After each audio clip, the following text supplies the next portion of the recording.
हाँ तो दोस्तों, आज इस वीडियो में हम एक बहुत ही नई टेक्नोलॉजी के बारे में बात करने वाले हैं जिसका नाम है नेविक या फिर नेव आईसी या फिर जिसको हम हर भरी में नविक भी कहते हैं। और ये एक होम ग्रोन टेक्नोलॉजी है हमारे इंडिया का। तो मैं जानता हूँ आप सभी इंटरेस्टेड हो जानने में कि आखिर ये नेव आईसी क्या है। तो यार चलो without any further delay let's roll the take.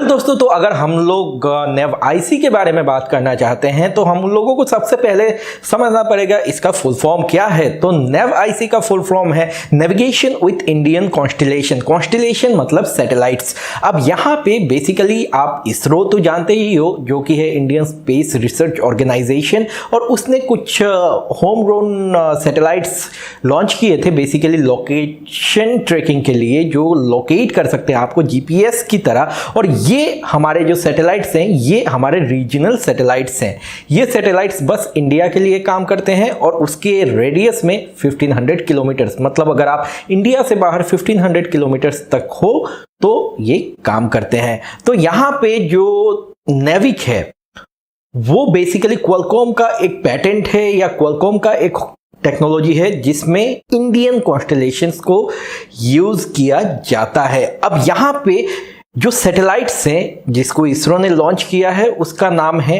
IRNSS या फिर Indian regional navigation satellite system. अब बेसिकली जो जीपीएस होता है उसमें क्या होता है, उसमें बहुत सारे सैटेलाइट्स होते हैं जो पूरे ग्लोब के आसपास घूमते हैं, जो कि हम लोग थोड़ी देर बाद में डिटेल में डिस्कस करेंगे। लेकिन यहाँ पे नेव आईसी में ऐसा नहीं है, बस ये जो सैटेलाइट्स हैं वो हमारे इंडिया के लिए ही बनाए गए हैं। अब यहाँ पे जैसा कि मैंने बताया कि 1500 किलोमीटर के रेडियस में इंडिया के बाहर आप लोकेट कर सकते हो या यूज कर सकते हो नेव आईसी को, या फिर आपको इंडिया में अगर आप हो तो ही आपको लोकेशन ट्रैकिंग का फैसिलिटी मिलेगा नेव आईसी से। अब यहाँ पे एसपीएस और आरएस बोल के दो पोजीशनिंग सिस्टम है जो हम लोगों को प्रोवाइड करता है IRNSS। और ये दोनों जो नेविगेशन सिस्टम है इसके फुल फॉर्म होते हैं एसपीएस बेसिकली हो गया स्टैंडर्ड पोजीशनिंग सिस्टम, मतलब ये जो है ये नॉर्मल जनता के लिए ओपन है, आप जाके यूज कर सकते हो। लेकिन जो आरएस है वो है रेस्ट्रिक्टिव सिस्टम। ये जो आरएस है ये बनाया गया है मिलिट्री यूज के लिए, और ये जो सिस्टम है ये इतना एक्यूरेट है कि ये 5 मीटर के रेडियस में किसी को भी लोकेट कर सकता है। और ये स्पेसिफिकली यूज होता है अगर आप किसी क्रिमिनल को ट्रैक करना चाहते हो या ऐसे सिचुएशंस में जहां मिलिट्री को पोजीशन करने की जरूरत है किसी को या अपने आप को भी, ऐसे सिचुएशन में ये सैटेलाइट का आरएस सिस्टम यूज किया जा सकता है। लेकिन ये नॉर्मल पब्लिक के लिए ओपन नहीं है। अगर हम लोग बात करते हैं नेव आईसी के लिए कितने सैटेलाइट्स अवेलेबल है, तो यहां पे जैसे मैंने पहले ही बताया है नेव आईसी यूज करता है IRNSS सैटेलाइट्स को, और यहां पे IRNSS के 7 सैटेलाइट्स हैं। और बेसिकली ये सातों सैटेलाइट्स के नाम अभी मैं आपको बता रहा हूं। तो ये है IRNSS 1A, 1B, 1C, 1D, 1E, 1F, 1G और 1I। अब दोस्तों आप सोच रहे होंगे 1H गया कहां? तो दोस्तों 1A जो सैटेलाइट है उसका जो नेविगेशनल सिस्टम है वो बेसिकली कैसे काम करता है, एटॉमिक क्लॉक को यूज किया जाता है, और एटॉमिक क्लॉक एकदम एक्यूरेट क्लॉक होता है। लेकिन 1A जो है सैटेलाइट उसका एटॉमिक क्लॉक खराब हो गया था, ऐसे में उसको रिप्लेस करना जरूरी था। तो उसको रिप्लेस करने के लिए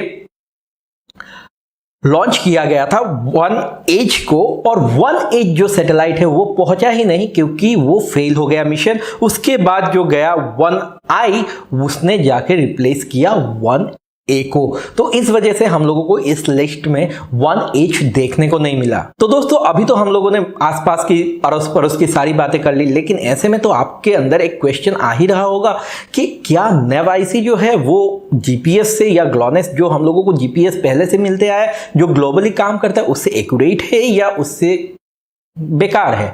तो दोस्तों यहाँ पे बेसिकली आपके दिमाग में एक और क्वेश्चन आ रहा होगा कि क्या ये क्वालकॉम का एक ट्रिक है, मतलब हमारे इंडिया में फोन बेचने के लिए लोगों को लालच देने की कि भैया हम लोगों ने नेव आईसी यूज किया है, इंडियन है और इस वजह से हम लोग खरीद लेंगे। बेसिकली एक इंडिया का नाम लग जाएगा इस वजह से।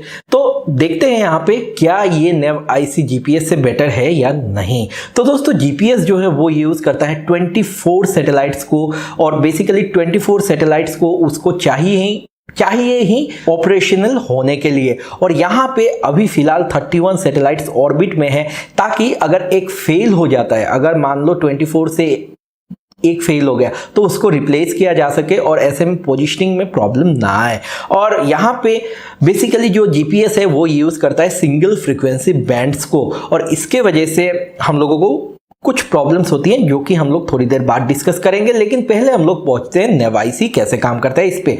तो दोस्तों नेव आईसी को काम करने के लिए 7 सैटेलाइट्स चाहिए जो कि ऑलरेडी हमारे स्पेस में अभी अवेलेबल हैं, और वो काफी हायर एल्टीट्यूड पे स्पेस में प्लेस किए गए हैं। यहाँ पे 3 जियो स्टेशनरी सैटेलाइट्स हैं और 4 जियो सिंक्रोनस सैटेलाइट्स हैं जो नेव आईसी के लिए हम लोगों को नेविगेशनल डेटा प्रोवाइड करते हैं। उसके अलावा अगर हम लोग बात करते हैं तो जो नेव आईसी है वो यूज करता है डुअल फ्रीक्वेंसी बैंड को, जो कि है L5 बैंड और S बैंड। और अगर हायर एल्टीट्यूड पे कोई है सैटेलाइट तो वहां पे इंटरफेरेंस के चांसेस कम हो जाते हैं, और साथ ही यहाँ पे डुअल फ्रीक्वेंसी यूज किया जाता है। इसके वजह से नेव आईसी काफी ज्यादा एक्यूरेट बन जाता है जीपीएस से, क्योंकि जीपीएस जब सिंगल फ्रीक्वेंसी यूज करता है तो ऐसे में बहुत ज्यादा चांसेस हैं कि यहाँ पे इंटरफेरेंस आए, और इंटरफेरेंस के वजह से जो लोकेशन डाटा है वो थोड़ा कॉम्प्रोमाइज हो जाता है। हालांकि यहाँ पे अगर हम लोग बात करते हैं तो नेव आईसी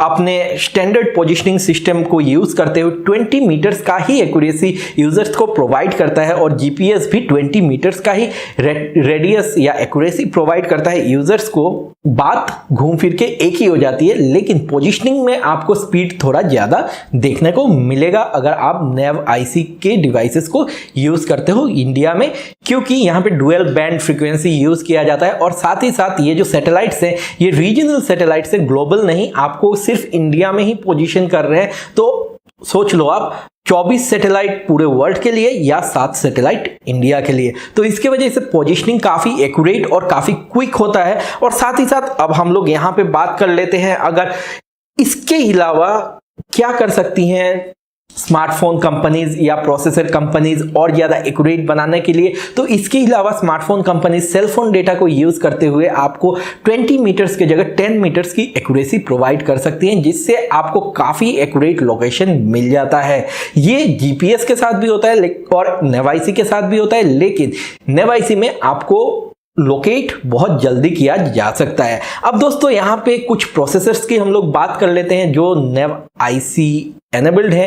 बेसिकली ये स्नैपड्रैगन की टेक्नोलॉजी है, तो स्नैपड्रैगन 865, 765, 720G और 662 और 460 जो चिपसेट्स हैं या एसओसी हैं उनमें आपको नेव आईसी का सपोर्ट मिल जाता है। अभी फ्यूचर में बहुत सारे एसओसी हम लोगों को देखने को मिलेंगे जिनमें आपको नेव आईसी का सपोर्ट मिलता है, लेकिन फिलहाल तो यही है मार्केट में अवेलेबल। तो दोस्तों आशा करता हूं आपको मैं समझा पाया हूँगा पूरा नेव आईसी के बारे में, और आशा करता हूं आपके डाउट सारे क्लियर कर पाया हूँगा। अगर और कोई डाउट्स है तो आप कमेंट सेक्शन में लिख सकते हो। तो दोस्तों इसी बात पे आज का ये वीडियो खत्म करता हूं। आपका दिन शुभ हो। मिलता हूं आप सभी से अगले वीडियो में। बाकी के वीडियोस मेरे चेक करते रहो। Take care of yourself, stay healthy, stay blessed and stay away from crowded places because of coronavirus. I'll see you in next video. Bye bye and see ya.